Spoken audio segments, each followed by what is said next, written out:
Hello and welcome to my presentation entitled Using a Role-Play Simulation to Promote Student Reflection on Oral Communication in Formal Meetings. My name is Chris Ireland. I'm with the School of Liberal Arts at Sukhothai Thammasatira Open University, Nonthaburi in Thailand. So first of all, we'll look at the purpose of the study.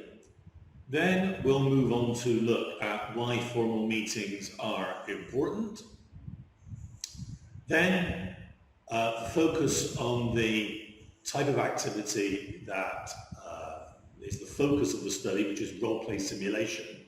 Then we'll specifically focus on the material that's used, which is called STATS, and I'll briefly explain how it's used. Then we'll look at the methodology of the research that was conducted. Then we'll look at the results, reasons that students chose competencies, and the most common competencies chosen. We'll look at some of the things that they said about them. And then we'll finish off with a brief discussion and conclusion. So we'll begin by looking at the purpose of the study. So the specific objectives of the study are, first of all, to provide a rationale for the use of the role-play simulation to promote reflection. We're also going to do showing how the actual material itself, STATS, has been used with first-year undergraduates in accounting and finance. And then a brief analysis of the competencies which the activity promoted the students to reflect upon. So first, the importance of formal meetings.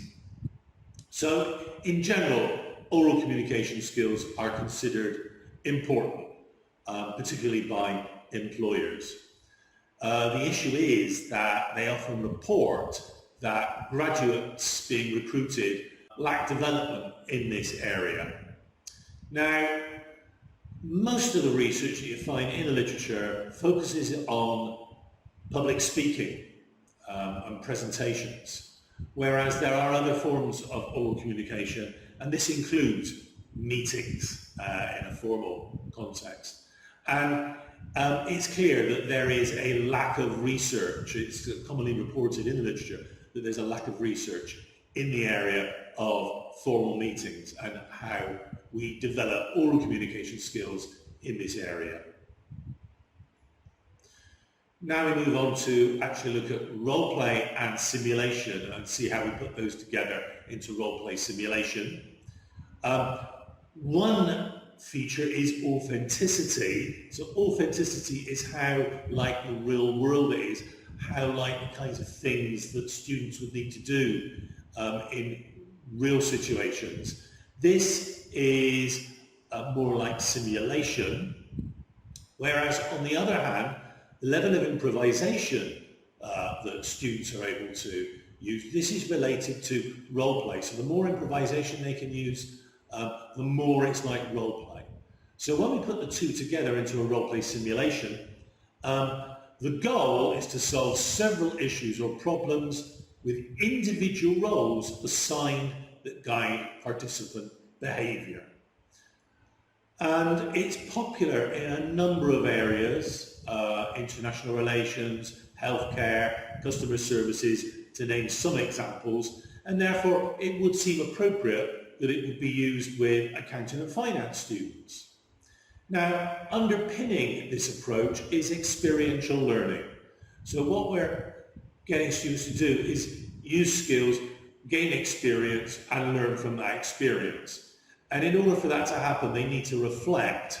So they take what they've learned from the new situation and they think about that in the context of what they already know. And the focus is the competencies that they're practicing. So the material is called STATS. It was first published in 1990 by Unilever, and the tagline is role-playing, team building, and decision-making. So I'm now just going to take you through how we use the material. So we start off in a lecture theatre, and the students are asked to sit in their tutorial groups. In their tutorial groups, they can then organise themselves into teams. That would be usually 3 or 4. There's between 18 and 24 students in each group, and teams require 6 members. So then the materials are distributed for the students to read, and they spend 10 or 15 minutes reading through the materials to familiarise themselves with what the activity is. Then they're invited to decide which role they're going to take on. There are 6 roles. And once they've decided their roles, they will relocate to a different part of the lecture theatre where they will sit with people in the same role. So they'll join people doing the same job. So personnel managers, trade union reps, supervisors, planning managers, production managers, and engineering managers. They will all sit in those role groups. And when they're there, they'll be given their secret stance information. So it's the stance that they're going to take in their meeting, which will be distinct from other people in the same meeting. So they get the opportunity to discuss it with other people performing the same role. And when that's complete, there's time to field any questions if students are uncertain of what they're meant to be doing. But then they prepare to leave this particular meeting and go to the stats meeting that they're going to hold. So they'll go off to a classroom, and those meetings usually last between 20 and 50 minutes, depending on how quickly the students get through the agenda. Okay, so now the design of this particular study. So it's a case study approach, which basically uses secondary data produced by the students during the activity. That's in the form of the reflections that they write. And those reflections in this case were written for cohorts 2014 through to 2016. That's 3 cohorts. So with the reflections that they've written, the competencies that were chosen by the students for reflection are first identified. Then the reasons that they gave for the choice of competency are discovered. And then a qualitative analysis of the most common competencies chosen by the students. So the top few competencies, the most common ones, we'll look in a bit more detail at what students said about those particular ones. So here are the results. First of all, reasons for choices of competencies. We can see it divided into 2 sides. We've got students who focused on themselves, as opposed to those that justified their choice of competency based on the task or the competency itself. And we can see that the most common reason given was that it was important. So out of all the reasons chosen, important was by far the most common. But then turning to focus on self, some students focused on an area being something that they needed to develop in, so that was labelled development. Some were sure that they'd improved in an area, so that was labelled improvement, and others just saw it as a strength anyway, so they knew that they were already good at it, or they thought they were already good at this, and so they wanted to discuss it as a strength. As you can see, there were some other lower frequency reasons given, including 34 that were just not codable. So it was impossible to determine what the reason was that they chose that competency. And we move on to look at the competencies chosen. We can see there the top 3. The most common was influencing.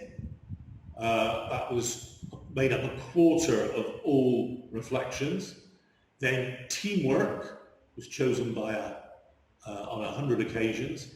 And listening was also common. That was the 3rd most common.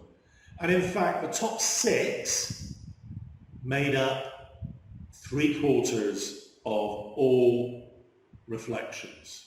So we focus on influencing, all of them in fact identifying it as an important competency were the most common in all of them. So I chose influencing because it is important, was quite common.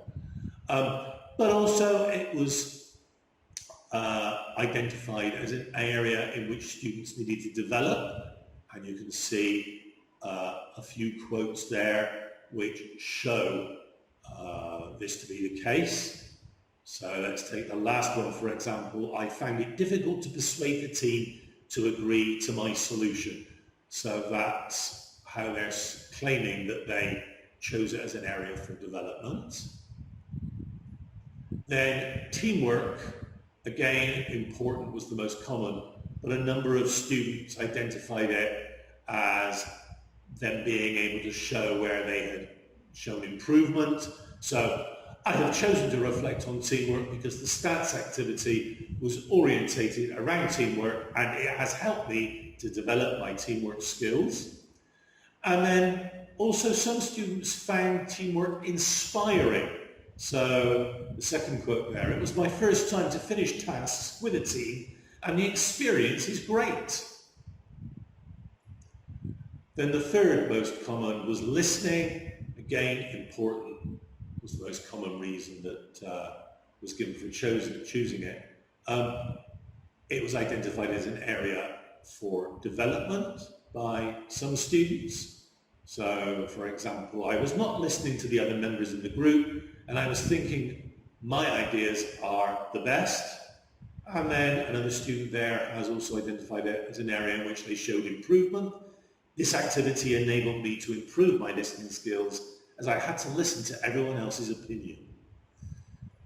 Now, other competencies, as we've already seen, leadership, questioning, and decisiveness were 4th, 5th, and 6th most common, respectively. Then, tolerance of stress. Now, students often indicate that they're apprehensive, anxious about oral communication skills, but this was only chosen 1.84% of the time, so it was a very low frequency item. Having said that, apprehension did come through in some competencies, even though it wasn't actually what was chosen. Tolerance of stress wasn't actually chosen. But you can see that students there are saying that it was an area for development and improvement is an example there. So to finish off, a brief discussion and conclusion. It's clear from this that STATS does encourage reflection on relevant competencies. So the competencies that were chosen most often were those that were very relevant to the STATS material. In fact, what they say in the briefing stats coincided quite well with the competencies that students chose. Reflection on tolerance of stress was infrequent, but that doesn't mean to say that there wasn't evidence of apprehension and anxiety coming through in some of those reflections. And therefore, because students may still experience anxiety, it is important for us to think about how we can design these kinds of activities, taking into account the possibility that they may be anxious or apprehensive. So there we are. The references that you've seen, the index numbers, they correspond to the references on the actual paper. So if you access the accompanying paper, you'll be able to identify which is which. If you want to follow up, then here's my contact details, my email, and I can also be contacted via X, the social media app formerly known as Twitter. Okay, thank you very much for listening, and goodbye.